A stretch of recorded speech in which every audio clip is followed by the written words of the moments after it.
Miss Huỳnh Tiểu Hương, a mom of over 350 children, founder and owner of the shelter Quê Hương Humanitarian Center, in spite of having been tainted her life's countless bittersweet memories and injustice, she currently sees that the very time perhaps makes her feel more lonely and exhausted than ever before. Her sadness is not due to difficulty or the lack of material basis at all, because her shelter has still grown up firmly and steadily.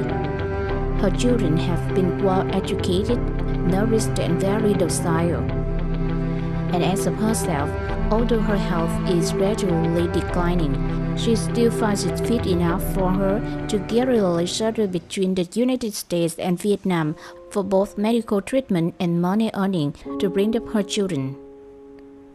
Thus, what has made the mom of hundreds of children feel lonely, cold, and jealous along the journey of love sharing?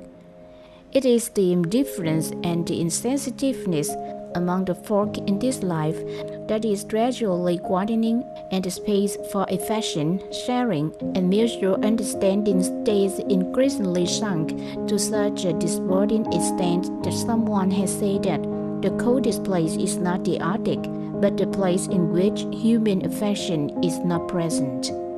In life, we occasionally see some person's tragedy because they can't stand the pressure of pieces of slander and public opinion, though the truth has not been exposed. And she, mother of hundreds of children, has been struggling with the feeling of being scorned and estranged for the past long years, with her heat of loneliness when her friends and relatives are one after another leaving her. It has been somebody's spiteful news from the social media and some eloquent promises of some magnates in the press that many people have had a completely different view of her, considering her a conscienceless mom and a scammer who has got a giant's huge sum and then embezzled and made it her own one, being obviously caring for the children. Being bitterly painful, she still tries to keep silent and enduring the mortal wrath which really devastates her heart on a daily basis, because she only needs her children to see her through and love her, and her conscience feels peaceful and relaxed being with them. And above all, she wants to save the reputation and practice of those who have made her promises to her, because they are her benefactors anyway. But the more she keeps silent and patient, the more belly up she goes, being pushed into the dark corner without any escapes.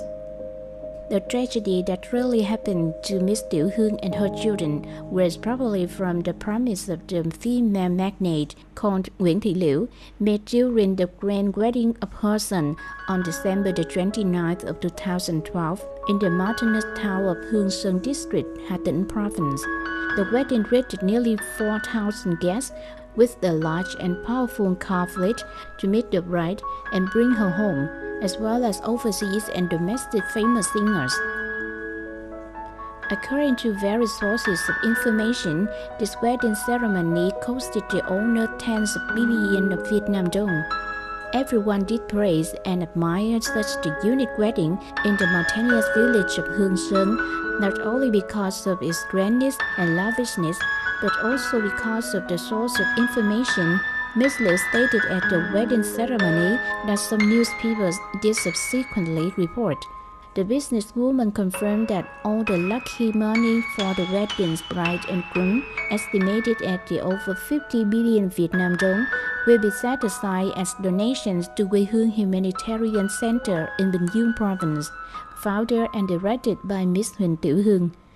It is thought the life of the orphaned and disabled children in Quê Hương shelters will be further warmed up, and the future will be further widened when they are going to get the donations of the female magnate from the mountainous village. Knowing Miss Liu's promise in her son's wedding, Miss Tiểu Hương also nurtures further new plans for her children, such as to renovate the role of degraded grooms, to further build schools for her children, to have one-side study right in the center. But the delight and hope of Miss Tiểu Hương and her children faded out suddenly when Miss Liu promised really feels like 5 words butter, no parsnips, no more, no less. Press did report the news, and everybody clearly understands that Quê Hương Humanitarian Center has received such a huge supportive sum. So every day, Miss Hương always receives both the congratulatory phone calls and lamentations from sad loads of needy and miserable folks from everywhere who are looking forward to being helped. Because they know how she is good-hearted and generous by nature, whenever she has money, she does not spare her donations to everyone, especially the misfortunate. They have thousands of reasons to come to her after they knew such the news, ranging from disease healing, home renovating, paying for the children's tuition, to business doing and trading. In spite of certain extent did she try to express her inner feelings, they did not believe the promise was just an empty one. So some people did think another twin and smear her as well as draw baseless inference to her. They claim that Miss Tiểu Hương is making full use of the name of charitable benefactions to appropriate the sum for her self-interest, and that Miss Tiểu Hương is a woman full of jiggery-pokery. Now 5 years have gone by, but many people still have an aversion to her because of this case.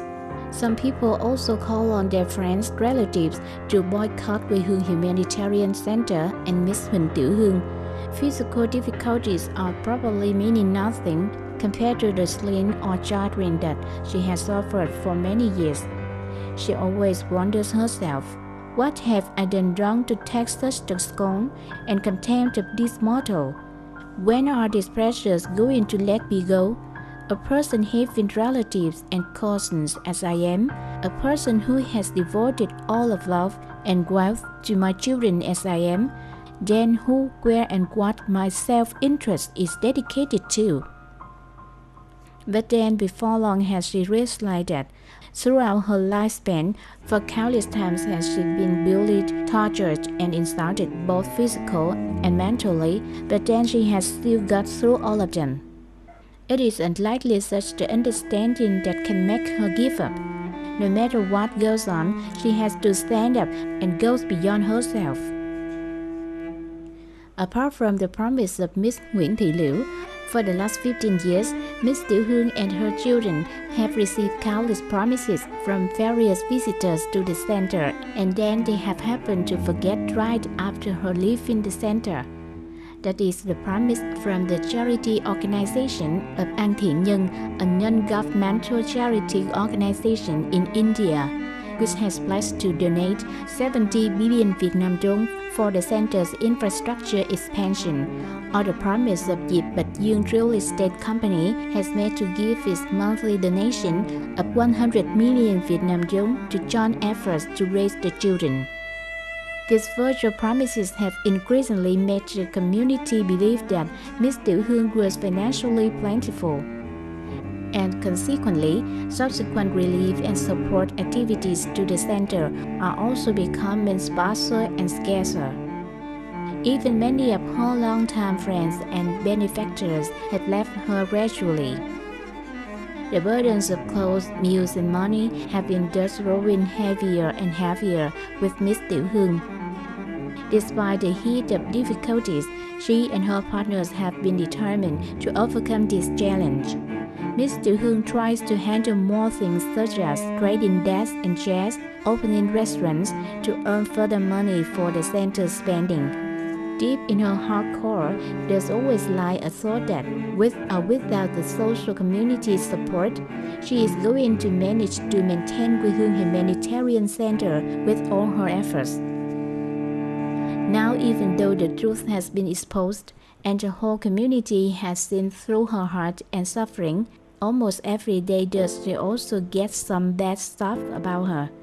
Sometimes they said Miss Tiểu Hương has taken full advantages of charitable benefactions to entice some wealthy magnates. And another time they said she has stripped the kids of their money for her self-interest. and they even say that she is in the police blacklist because she has been sponsored by foreign reactionary organizations. Sometimes they call her just to revile, insult her, and then quickly hung up the phone. But she probably feels saddened by her children's questions.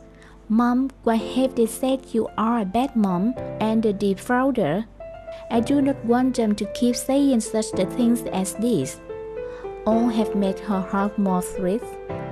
After all the judge's storm and stress converging on her, her belief in the moral and the life is also becoming more fragile and worn out as years keep gliding by. She is understandably sad and weary in body and mind, but it is something sure enough that Miss Tiểu Hương is never going to give up and never leave her children. It is just because of a simple thing that the children are her priceless treasure, and her life's joy and recent death as well. We hope that the social community, before imputing a mistake to the mother of hundreds of children, Huỳnh Tiểu Hương, or undervalue her work, please take pains to find out her work for a long time, about the life, the activities, and the study of almost 350 children at Quê Hương Shelter. Being parentless has made the children's life suffer for many losses and disadvantages. The children are the cost human beings, having the all rights to live, to be loved, and to be in pursuit of happiness. If you or we can neither love the children nor live up their dreams, then please do not leave them more vulnerable by anything further pernicious. They desperately want to live peacefully by their mother Tiểu Hương and their great family of Quê Hương to grow up daily. The social understanding, sympathy, and sharing towards Miss Tiểu Hương is surely going to feed them with more strength and motivation for her to keep surviving and making sacrifices for her children and feeling no longer lonely along the humanitarian journey down the road.